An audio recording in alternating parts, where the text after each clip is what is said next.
Just uploaded your YouTube video? Hold up, your work isn't quite done yet. If you want to get more views and rank higher in the YouTube algorithm, there's some optimization that you need to make sure that you do. And in this video, I'm going to show you the 7 things that you can do to make sure that you optimize your YouTube video the right way. And if you skip these steps, your YouTube video could get buried and you'll get no views. So let's go.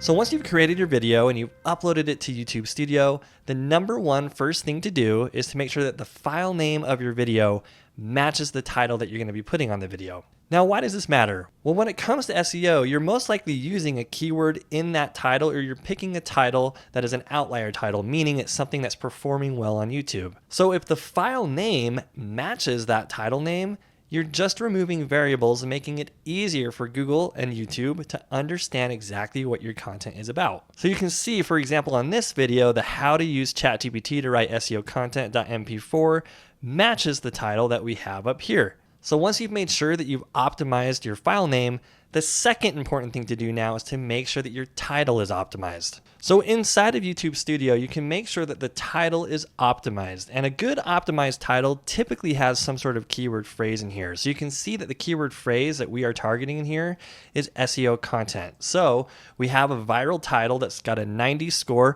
and we're just using the vidIQ tools, which you can download for free. I'll put a link in the description below, but that'll give you an idea of how viral it thinks the title is. Now, these numbers aren't completely set in stone, but they'll give you a good idea as far as if people will find them compelling, which will help with your click-through rate. But back to our title, if you have a good title that has an SEO keyword in there, that's a great place to be able to optimize this title and help YouTube to further understand what your content is about. So don't ignore titles. Make sure that you do some research. Look on YouTube, see which videos your competitors are making and what titles they are using that are working. So one other thing I could do is use ChatGPT to help me come up with some title ideas. So I could put something in like, give me 10 YouTube title ideas for a video about how to use ChatGPT to make SEO content. So when I go ahead and hit enter, ChatGPT is now going to come up with some great YouTube title ideas that I could use when I upload my video, and even make sure that I use these as my file name for the actual video file. So you can see that coming up with the title is important, right? You want to make sure that YouTube understands what your video is about,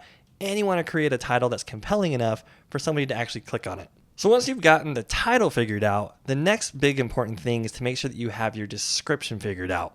And this is one of the largest text areas inside of the YouTube Studio that you have to be able to add content and optimize it for SEO. So one thing that you can do if you're having a really hard time coming up with a description is, again, you can use ChatGPT. So once you have ChatGPT open, I could literally say, write a good YouTube video description for a video titled, and then I'm going to put the title of my video in here and hit enter.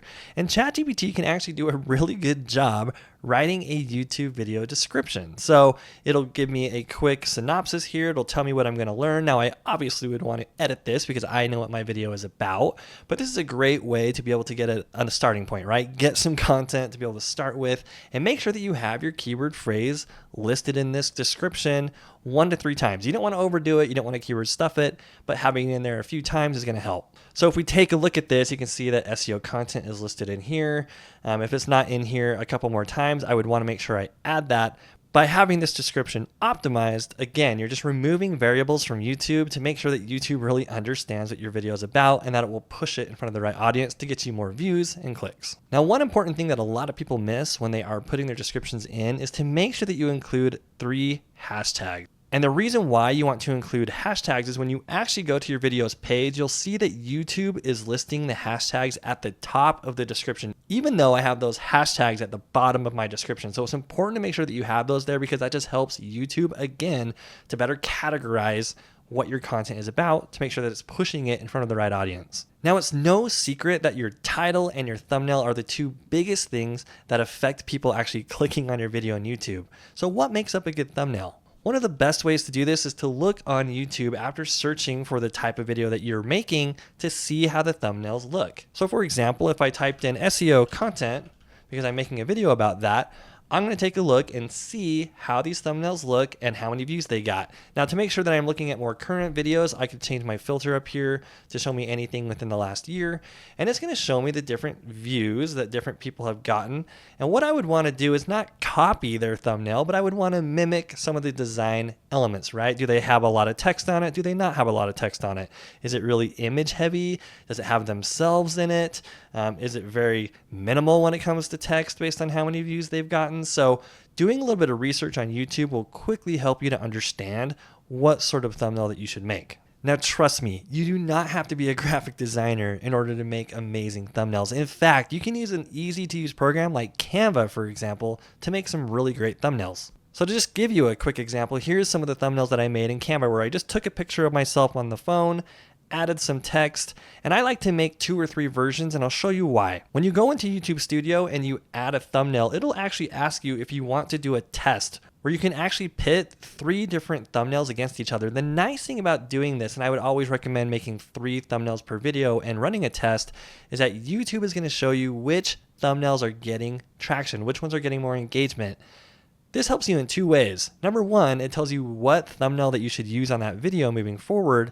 And the second thing it tells you is what types of thumbnails are actually working, which will help you in the future to make even better thumbnails for your future videos. All right, so the 5th thing that you need to optimize is the visibility of your video. So what I mean by visibility is when you upload a video, you have 3 options, right? You can make that video private, you can make that video unlisted, or you can actually make that video public. Now, what I would recommend is scheduling out your video at least 24 to 48 hours. And you can do this right in the YouTube Studio by picking a date and a time of when it will go out. Now, why would I recommend 24 to 48 hours? Well, the reason why is even though there's really no data to support this, I want to make sure that YouTube has crawled my video, has seen my description, seen my title, seen my file name, and has had a minute to be able to understand what my video is about before I just immediately publish it, right? By publishing it right away, there is the chance that YouTube just doesn't have enough time to be able to understand what your video is, which could make it take a little bit longer for it to find your audience. So for me personally, I just like to schedule out my videos 24 to 48 hours to make sure that YouTube has time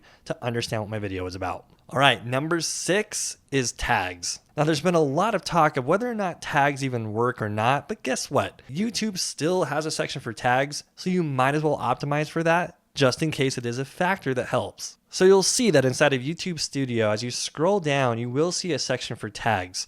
Well, this is where a lot of people get stuck because they're like, well, what sort of tag should I even put in? Well, there's actually a really easy hack that I have to show you. So the first thing you're going to want to do is copy the title of your video. So you just hit Control-C to do that on a PC or Command-C to do that on a Mac. And then you're going to want to go over to this website called rapidtags.io. And all you have to do is paste in the title of your YouTube video and hit search. And it's going to automatically come up with tags. And it makes it really easy. You just literally click copy the tags button right here. Go back into your YouTube video. And then you can literally paste your tags all at once right here inside of tags. Now, you are going to want to kind of go through these and make sure that they are relevant. Sometimes rapid tags will give you some tags that aren't, but overall, it does a great job, gets you 95% of the way there and saves you a ton of time. Now, the idea of tags is to help YouTube to understand contextually what your video is about, even though maybe those words don't exist in your transcript or the things that you say or in your title. So if your video is about something but doesn't necessarily specifically say it, tags are a good way to help YouTube out. And that takes us to our 7th and final optimization step for your YouTube video, which is your end screen element. So inside of YouTube Studio, you have this end screen element section where if you click it, it will allow you to put your subscription, logo up there from your channel, as well as adding a video that they should watch after they watch this one. So you can literally pick any of your videos that you want back here. But this is an incredibly good strategy that helps to increase engagement and watch hours. And let me explain. A lot of people make the mistake of at the end of the video, they don't suggest another video. So why does the watcher or the viewer have any reason to watch anything else on your channel? So by saying even at the end of your video, hey, if you want to learn more about something like this, watch this video, and having a video on there, you will be able to increase your watch time and that binge element of people wanting to watch more and more and more because you're telling them that there's more information somewhere else. So make sure that you are adding an end screen element and threading your videos together to be able to help build that binge element. By following all 7 of these techniques, you can be able to make sure that your videos get way more impressions and way more views to grow your channel even faster than before. So while we just went over how to do some SEO optimization for YouTube, there's lots of other SEO things that you can do outside of keywords for your website. And if you want to learn how to do that, make sure that you watch this video to learn even more about that. See what I did there? So click this video to learn more, and we'll see you over there.